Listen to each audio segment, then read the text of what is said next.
We're pleased that the next speaker will be speaking publicly to a group for the first time. The person who knows a lot more about Arizona Wilder, our next speaker, is the last speaker, so I've asked him to introduce her. So I want to bring on Brian Desbrow to introduce Arizona Wilder. Then welcome her warmly, will you please? No, well, it's okay now, but wait till she comes on to give her all of your good prayers. Lights dimmed, please. Thank you, everybody. Like a bad penny, I keep turning up, I guess. Yeah, it's my great privilege and honor to introduce my very dear friend, Arizona. If you look at this painting, the colors are washed out a little bit. Yeah, they're quite washed out, but I hope you can see it back there. This is one that Arizona painted herself. And as you see, it's a picture of abject misery. Now, you could just imagine being this little girl. You're in a windowless room, totally devoid of furniture. You're kept in there for several days. It's very cold. You're told every time you defecate, you eat your own feces, which she has to do. Imagine having all your limbs dislocated and then shaken. In many cases, these people, these little children, are put on a rocking horse and rocked with dislocated limbs. Not a very pretty picture. Imagine being sexually abused repeatedly, first by your own father, and then by members of the Illuminati and military intelligence repeatedly when you're only 2 or 3 years old. And then imagine having about 100,000 volts of electricity run through your brain, and then also tortured by having the same kind of shock treatment applied to your feet. And this is to cause the brain to dissociate into 2,000 or 3,000 separate altered personalities, which are then programmed for specific tasks. If you're going to be used by the military, then of course you're going to be used as an intelligence courier, maybe a drug courier, etc., or a programmed assassin. You may be used as a sex slave for the pedophile members of Congress, and it seems that's one of the main requirements. If you're going to be a politician at high level these days, you had to be a pedophile or be a member of a satanic cult. And this goes on, and at the moment we have between 2 and 10 million mind-controlled victims in this country alone. Many of them are sleeping operatives. They don't really know they've even been programmed. I'm not going to take up too much time but Arizona, when she first courageously went public, and I really think she's one of the great patriots of all time in this country for coming forward. When she first came forward, she had a lot of abuse on the net because her story is pretty incredible, and that's why I'm taking 2 or 3 minutes now to provide some corroboration for her story. When I first met her, she mentioned Janus, which is about the most powerful intelligence agency in the world, much, much more powerful than the National Security Agency. She also mentioned the name of the person who ran it, who poses as a journalist and broadcaster, an extreme conservative. In fact, my guess is he probably refuses to fly on any plane that has a left wing on it. But anyway, this is a very ruthless individual. And when she mentioned his name, it gave her a lot of credibility with me, because I had done about 20 years of research on the same person. And in fact, he was E. Howard Hunt's case officer at the time of Watergate, amongst other things. She also described the castle or chateau in Alsace-Lorraine of the head of the Illuminati, whose rank he's known as the Pindar. And she'll describe what the Pindar means, I'm sure. She described what the basement of his chateau looked like. She said there were rocks and around, and they were enclosing a very large pool of menstrual blood. Sounds a little weird. She also told me that one of her code names in the Illuminati was Starfire. And then lo and behold, about a year later, Sir Lawrence Gardner, who's the Chancellor of the Royal Court of the Dragon,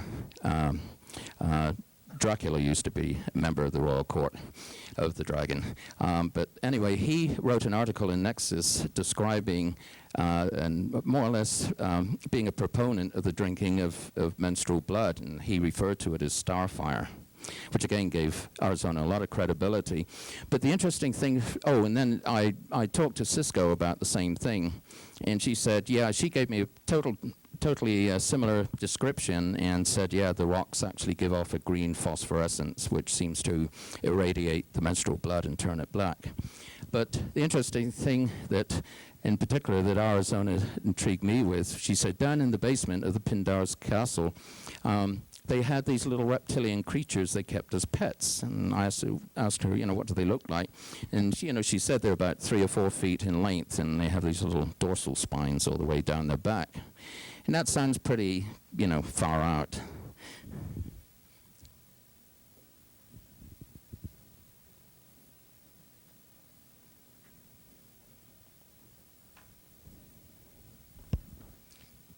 I hope this shows up. There we go. I don't know if you can see that very well, but these are 2 women with their arms outstretched, and they're inviting these reptilian creatures to them. And these are exactly the description that Arizona gave me. Now, she was totally unaware of these because these are figurines from Acambaro in Mexico, and they've been dated as 6,000 years old. And so they're around, and they're kept as pets by the Illuminati. Arizona, despite this horrendous torture she's been through, and I saw a photograph of her after she had broken with the Illuminati and started recovering her memories, and the military intelligence beat her up with a baseball bat. And because of her very high rank in the Illuminati, they were not allowed to break the skin, but they could bruise it. And the photographs I saw had been taken sometime after, quite a while after she had been beaten up. And she'd been beaten with a baseball bat from her buttocks right down to the back of her knees. And it was just solid black. It was just appalling. And the fact we know that she's very valuable to the Illuminati because we've both been under some pretty intense directed energy weapons attack, and as well as being followed by naval intelligence vans, etc., etc. I've been asked several times by people, well, if she has such a high position, why don't they assassinate her now she's broken with them? The reason for that, and the same for any other high-level Illuminati survivor, is the fact they pride themselves on being able to recall them if they need them. I don't think that's going to be the case with Arizona. She's a fighter all the way, and I think they've really blown it. And she's got such a wealth of information she's revealing. One way they punished her, and they punish all high-level Illuminati female survivors who have children. They have very corrupt judges award custody of the children to their ex-husbands. Happens every time. And I've read the therapist reports on her own children's, her own daughters, stating that in their opinion, the daughter was being sexually abused by her ex-husband, and the daughter was pleading with a therapist to be able to stay with Arizona and not to go back to her father because he hurts her. And yet, even so, the judge awarded custody to the father. One thing I should point out as well, we have this organization in this country called the False Memory Syndrome Foundation. And if you check the the board of directors of it, it's interlocked with the PSYCOP, which is the committee, for the investigation of the paranormal. And you'll find both are interlocked with a Danish pedophile magazine called Pedica. So draw your own conclusions there as to what it's all about. Arizona, despite all this horrendous trauma, is a phenomenal artist. And as an award-winning artist myself, I can state that she has a unique style all of her own. And despite all the trauma applied to her, her paintings are very livable.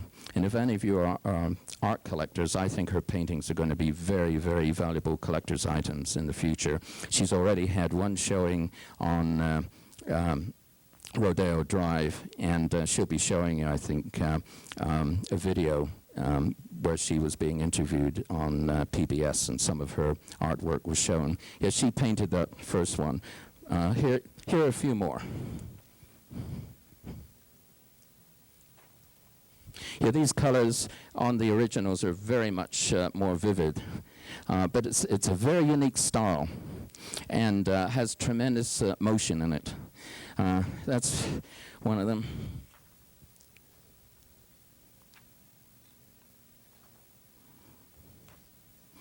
The ones I'm going to show you now do reflect some of her programming. And it's kind of important to watch the progression as she begins to recover her health and her memories. There's a lot of symbology.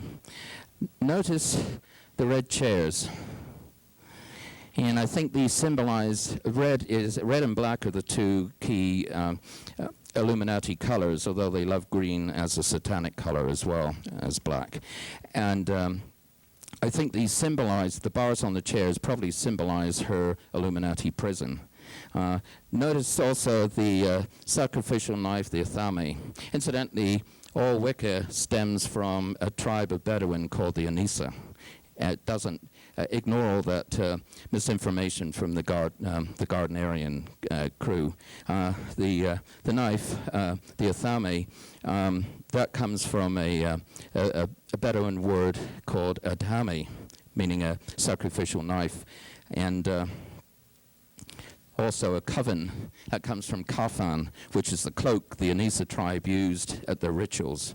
And then their brand for the camels was the witch's foot. The Wicca is actually a recruiting drive for the lower levels of the Illuminati. So be very careful if you're a member of a Wicca group. Probably somebody in there is actually a recruiter or an informant for the Illuminati. Here we see the chairs again, and the little program girl underneath. She can't sit on the chair. It's too traumatic for her.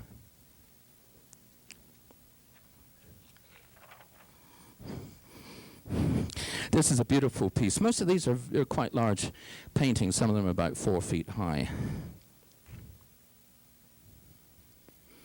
I wish the color and the clarity was better on these. They didn't do a very good reproduction of them. But notice the brush marks, the way she does them. It gives tremendous vitality to the paintings. But again, you see the red chair, and nobody's sitting in it.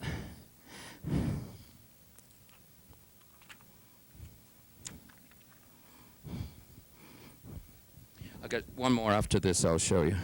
But this one, here's the start of the breakthrough when she began recovering, and her health and her memories a lot better. And notice the little girl now is actually touching the chair.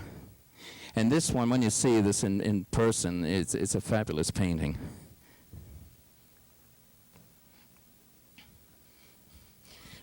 Finally, on this one,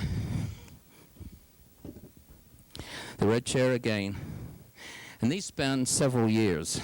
But on this one, see the woman's actually sitting in the chair, and she's actually, I don't know if you can see it, but she's peeking from behind her, between two fingers. And so that's Arizona. She's a phenomenal talent and a phenomenal patriot at the same time. So without any more ado, will you please give a great round of applause for Ms. Arizona Wilder, the former Mother Goddess.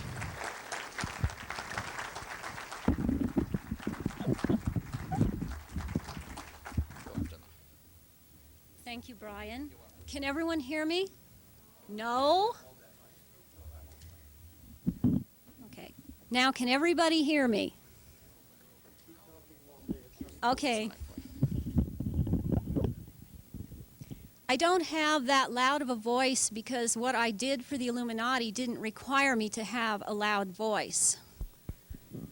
So Can't hear you yet, I don't think, Arizona. yet you can't hear me. Now can you hear me? Can everyone hear me? Are you okay out there now? No? Well, okay, now can everyone hear me? Okay, I feel better.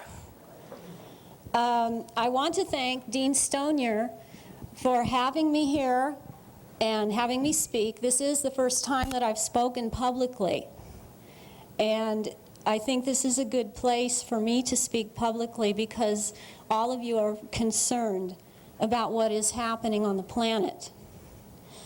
I also wish to thank Miss Pinky Adams, who had the foresight to bring Cisco, Brian, and myself here to speak about this.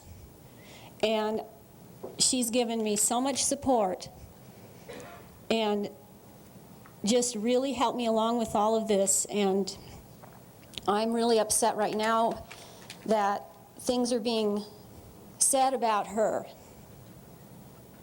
that they're not true. This seems to be going around a lot. Things are said about people that are trying to help that are not so.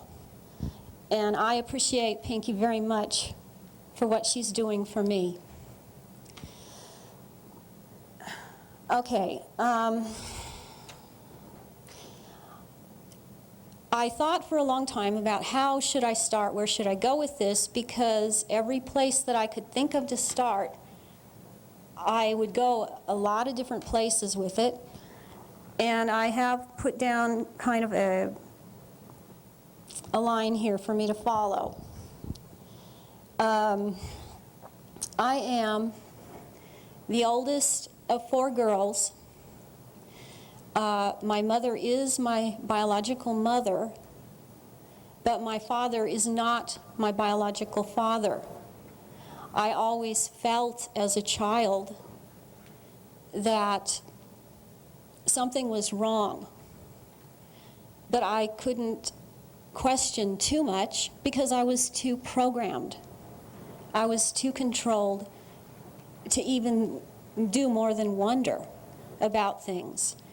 And what I thought was normal, hearing internal voices and having flashes of horrific things and having what appeared to be memories of other places and other things, I thought everyone had that. So I didn't question any of it. And I grew up in a house that would be termed dysfunctional. And in a dysfunctional home, you have a lot of secrets in the family. And these are secrets that nobody outside the family knows about. But you know all of the secrets in the family, but you never talk about it. You never address it. And this is how things work. This is how agencies run things in this country. This is how it all, the bigger picture is that we all know and we never talk about it. And this is how we're controlled. When I was a child in 5th grade, I was told that I might be kept back a year in school.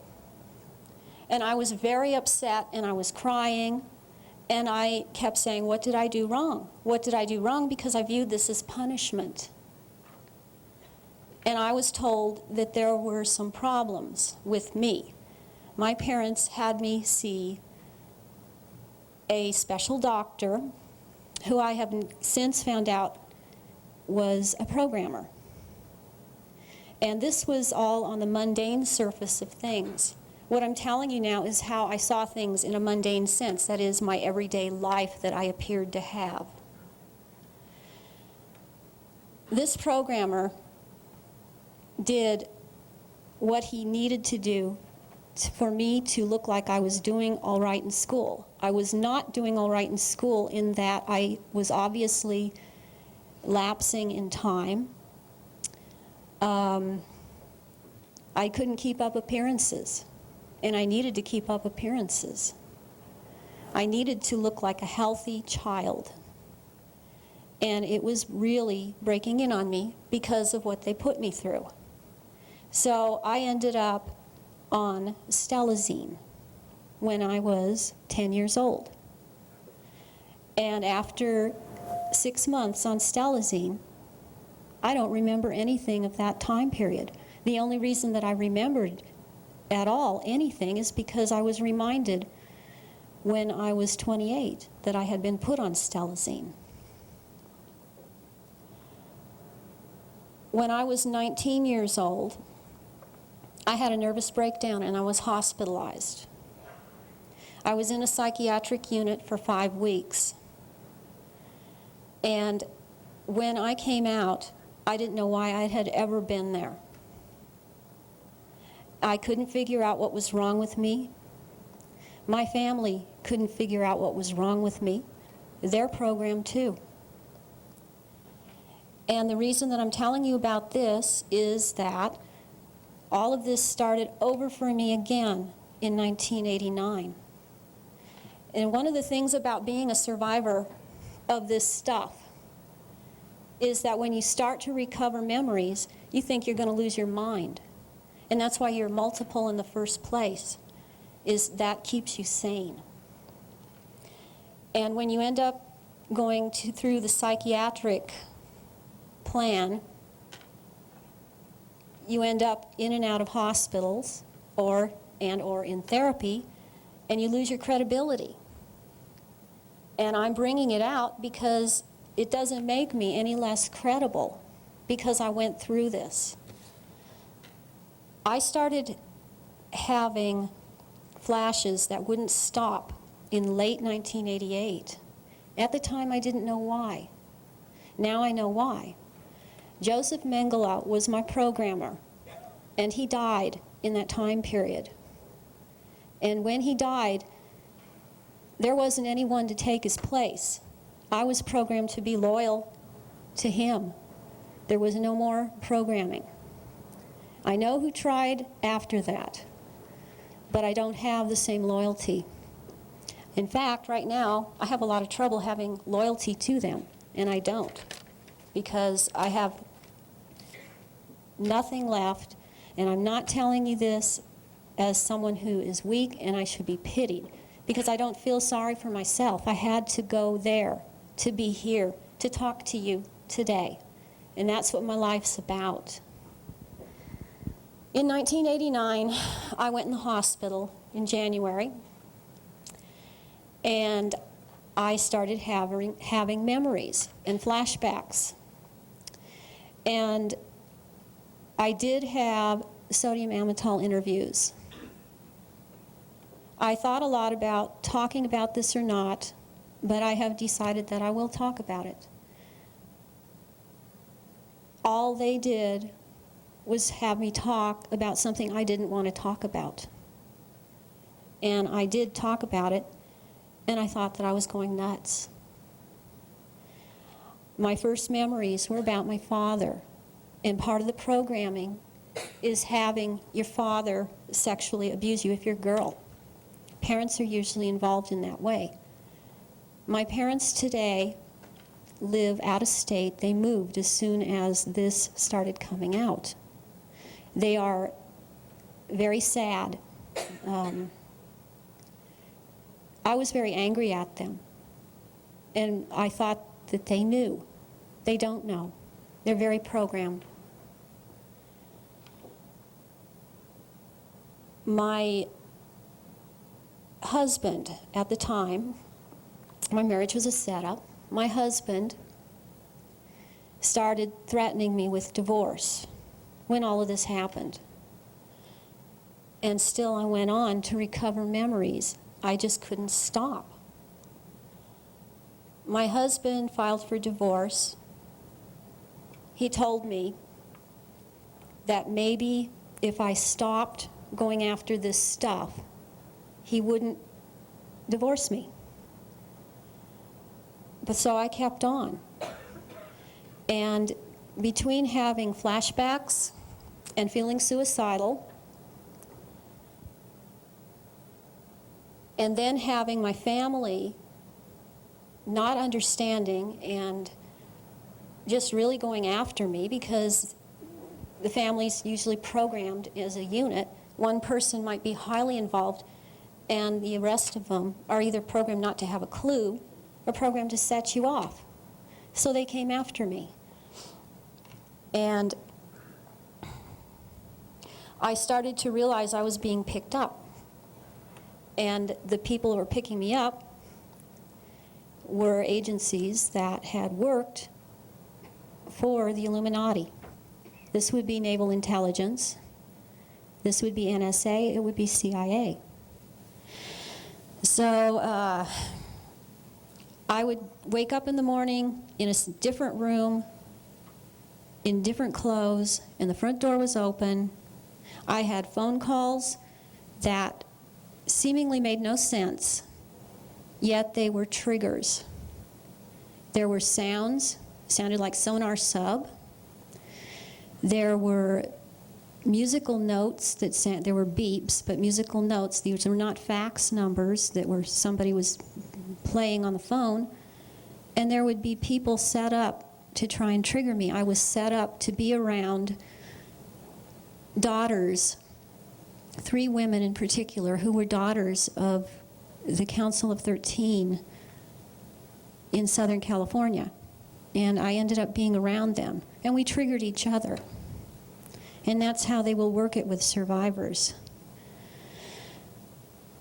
I went out and I got a job in a psychiatric hospital. I am an RN. And I hadn't worked in a while.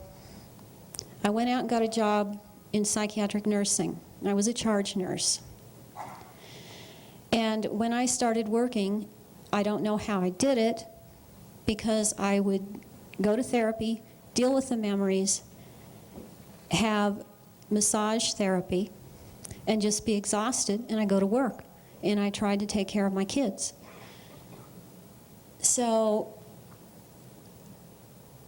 at work, I started seeing how many teenagers, and I was a charge nurse on an adolescent unit. I started seeing how many teenagers were coming into these units that are involved in cult activity. They're programmed. And the parents were dysfunctional. The whole family was dysfunctional, and these kids would come in. And did the therapist see it, the psychiatrist? No, they didn't see it. Either they were paid off and contracted by agencies, or they were so programmed themselves, they weren't going to deal with it. And these kids would be drugged up, the same as I eventually was. And I started pulling the covers on all of this. I charted it in notes. I called psychiatrists and therapists and left them messages. And exactly what I knew about the kid, what they told me, because it can't be on my word. And what happened to me after a year of that was that I was attacked by a patient on the unit, and I was beat up. And it was a warning to me, and I was threatened in front of other staff there that so-and-so in the cult was going to kill me. And if they didn't, she would when she got out. So it kind of blew my covers, and it sent me into flashbacks. And so I walked out that day, and I never came back. It's really hard when you're working in that profession anyways, and someone actually attacks you. It really causes stress.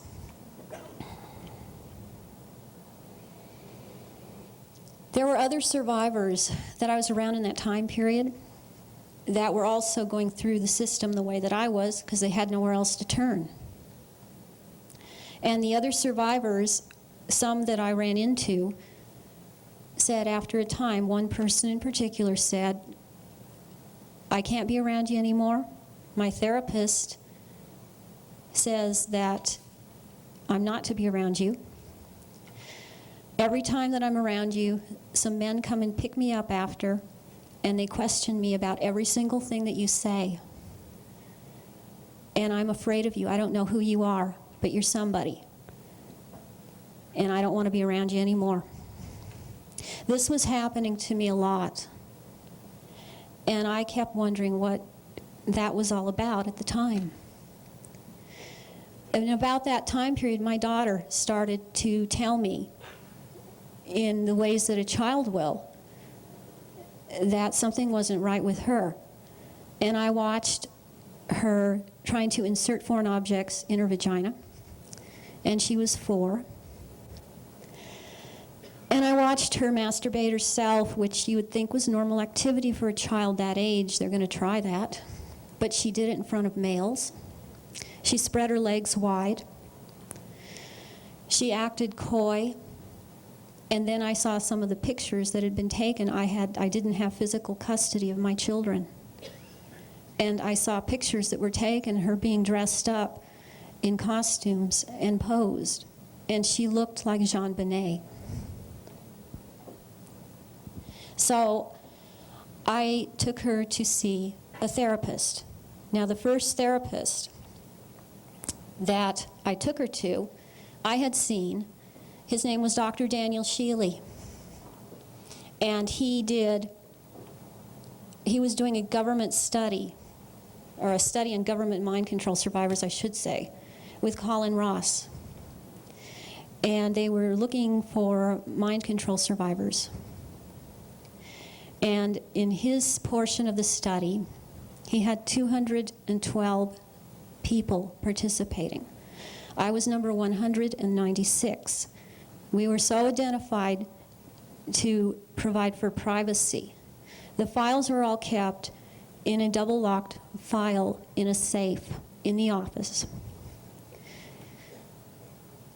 Sometime later, after my daughter stopped seeing him, my files disappeared out of his office. They were the only ones that disappeared out of the office. And at the time, I didn't know why. When my daughter saw Dr. Dan, she didn't take to him at first, and it took some time because she'd been through what she'd been through. And his assistant, Dr. Linda Bjornson, was the person that saw her mainly, and then they would confer, and finally she started to see both of them. She had very bizarre behavior, and she obviously switched personalities. She talked about the girls and their names, and she didn't remember what she'd said or done while she was one of them.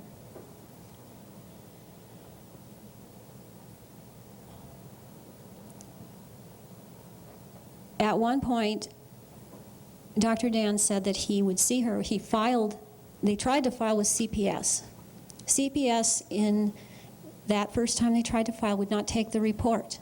They refused to take the report. In California, they're mandated.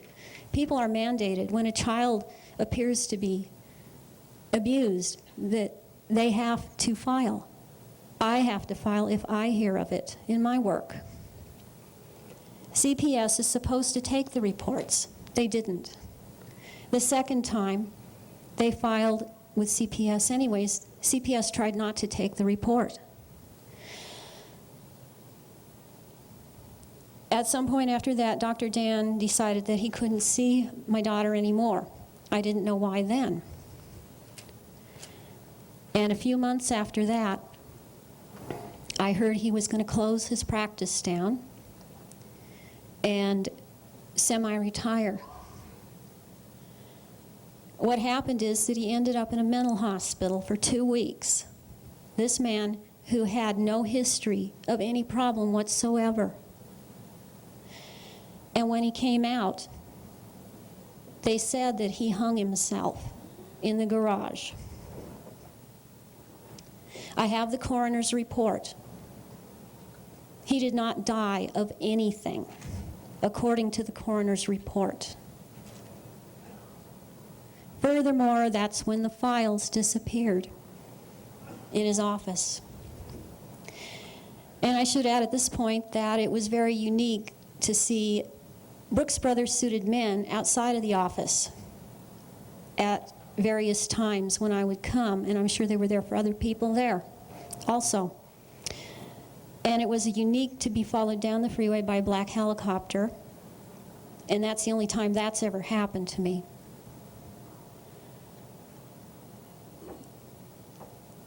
After my daughter was seen by him, she was seen by another therapist my ex took her to. And this lady doesn't have a clue about this kind of stuff, but she said there's something wrong. I think she's been sexually abused. It needs to be looked into. My daughter also talked about being involved in ritual abuse at the preschool she was going to. And this was also very interesting because another child had talked about it also. But was it ever looked into? No. My daughter next went to see another lady another therapist that I took her to, and I'm not going to mention her name because she was harassed by, I believe, naval intelligence, though it could be another agency. And I know what was done, and she doesn't want her name in this. She doesn't do this anymore. This lady saw me 6 times before she saw my daughter. Then she saw my daughter 3 times. We went in her office once. She came from the center where she worked, and she was the director of, and saw us, and the office smelled strange, but I never found why until the last visit. We went into the office. It smelled like insecticide. And there was animal excrement on the floor. And she had missed that. It was a very busy rug. And so I asked her, what was this about? And she said, I have no other cases like this. Every time that I see you, or I've seen your daughter, I have this stuff on the floor, and I have this insecticide sprayed. I am being harassed by phone calls. I'm being followed. And they are threatening to kill my little dog. So she referred me. She said that this was government at the very least, that this was what happens in government cases. Her brother is an Air Force general. She had consulted with him about this, and he told her what was probably going on. She referred me to someone who has not been around since 1995, Julianne McKinney. And Julianne McKinney, I had a conversation with. She was ex-CIA, ex-Army intelligence. I told her what was going on. And I talked to her about a half an hour on the phone. She was in Maryland. And after I hung up, she called me back 45 minutes later. And she said, I have an informant at the National Security Agency. This informant has called me and repeated back everything that we have said in a phone conversation. And I said, so you mean the phones are bugged? She said, no, you're being psychically, psychotronically monitored by the National Security Agency.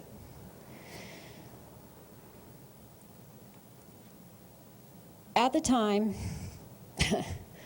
I just said, okay, I don't know what to make of it, and I'd never heard of psychotronic monitoring. So I just tucked that one away in my mind too, and went on. My apartment was being sprayed with insecticide at the time. I heard strange noises. There's no one in the apartment above us. There were people knocking at the door at 3 in the morning. And about then, we went to this hearing because my ex decided, I filed with the Anaheim police that my daughter was being sexually abused. She went in and talked to them, and she told them. They said that I coached her. And my ex hauled me into court, family court. the same guy that heard our divorce, Commissioner Richard Vogel, refused to let the therapist testify, let his attorney rip me to shreds, and gave custody, legal custody of my children to this man, my ex-husband, who does the bidding of whoever is above him, and it's all Illuminati. My sister stood there with him in court. This is how much they control the families of survivors. This is the reason I'm telling you. My daughter screamed and cried to be left with me. She was not listened to.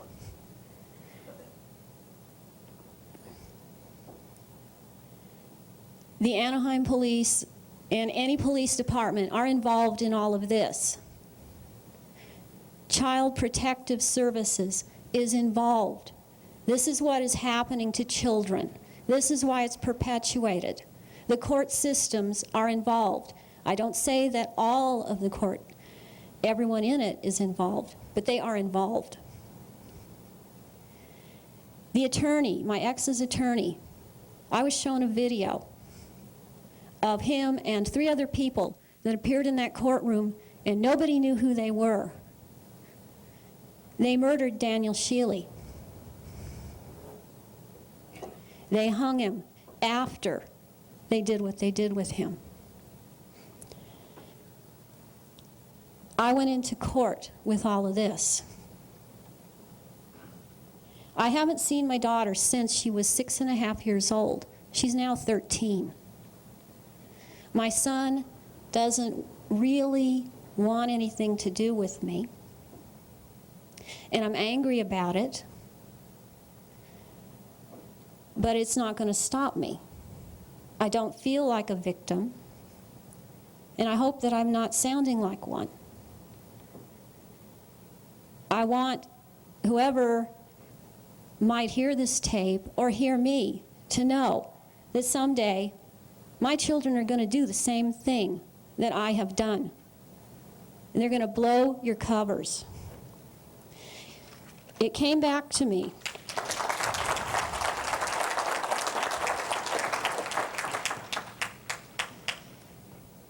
It came back to me from somebody in this community last year, a year ago in February.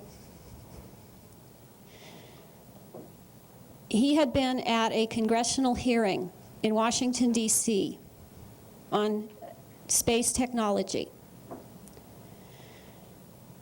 And on April 7th, 1997, he went to a lavish dinner in a penthouse in New York that was given after this hearing. He was seated at a table with Illuminati, and he heard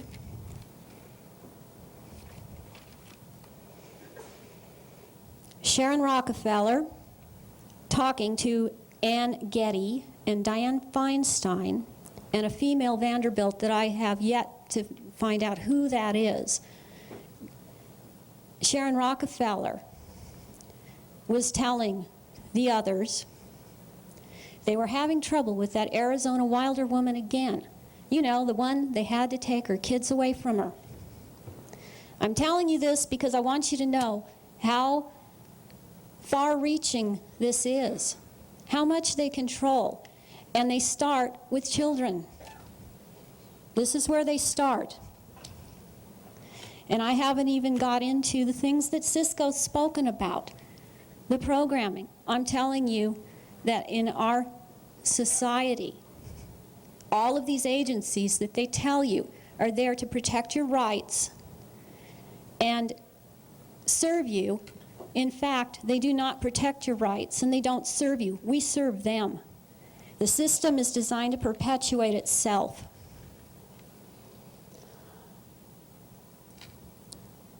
I moved out to the San Fernando Valley for 5 years. When I was out there, I continued in therapy. I ended up being hospitalized a lot because every time that I made a step forward in therapy, trying to deal with the programming. They got a hold of me. They drugged me. I had IV needle marks in my hands. I had been injected in the gums. I was injected between the toes. I was also put through electroshock. And it was on the record that I was having seizures from that. I was hospitalized for it.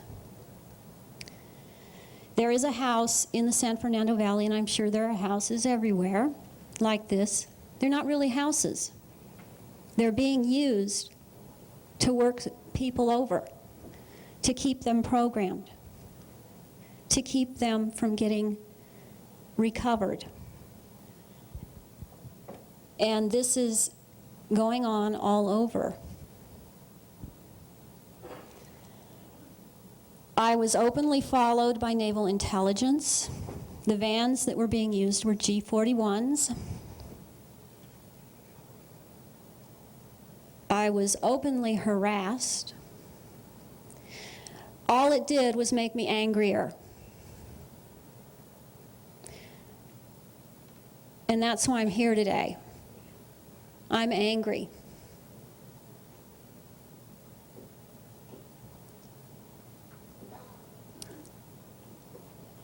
I should add that since I did do a tape for David Icke, I did it because I never heard anyone talk about the reptilians. It never came up. I and other survivors spoke about it years ago. We never told our therapists. We never told the medical doctors because we didn't want to be labeled paranoid schizophrenic or psychotic. And that is what they do to you in the psychiatric profession. When I see people coming in now, and do these people know that I'm doing this? No. When I see people coming into the unit now, and I hear some of what they say, and I see that they are labeled this way, I know what's really going on.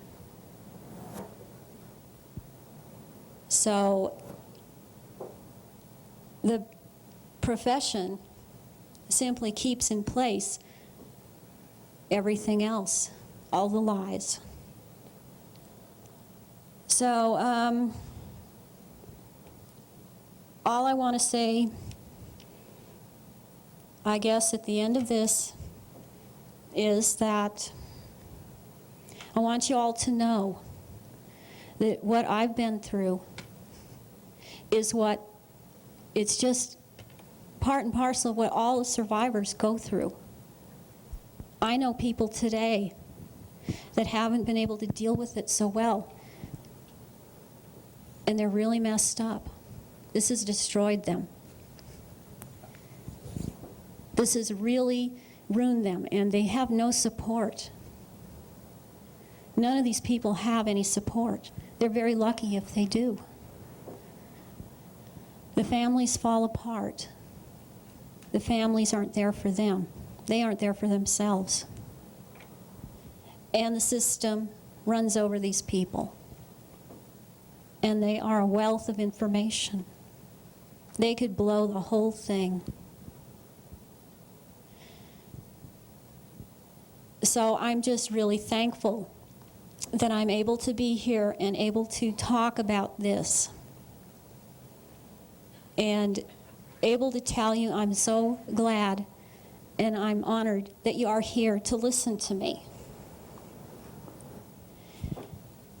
And what I would like to see is I'd like to see everybody get together, make a difference. Know that this is going on. Be aware that it's going on. And don't just accept what you're being told. Don't accept the way that you're being maneuvered. Don't accept any of it. The Illuminati really do. I think the one thing that's been emphasized today, and I will emphasize it, they think of you as food, as cattle, as nothing. They don't consider that you're valuable at all. They'll wipe you out when they're done with you. Anyone that's in the military, law enforcement, agencies, they're going to get rid of them.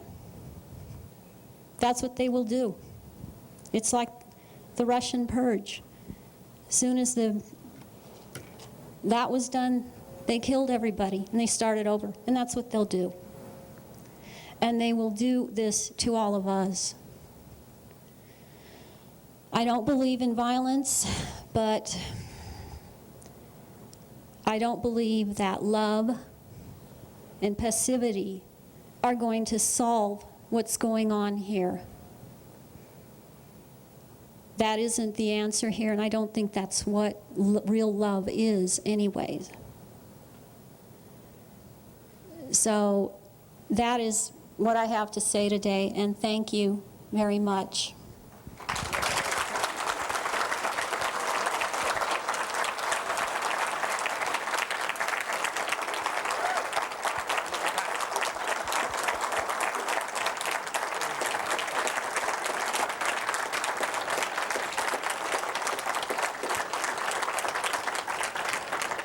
Don't you wish you had that kind of courage?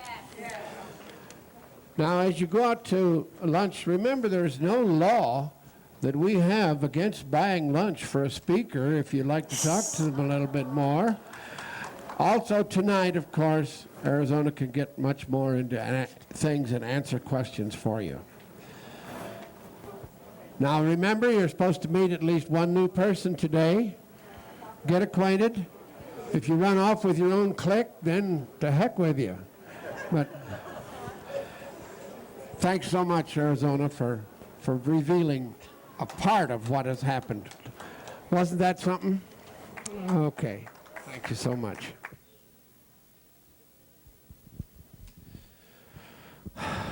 All right, be back here at 1:55.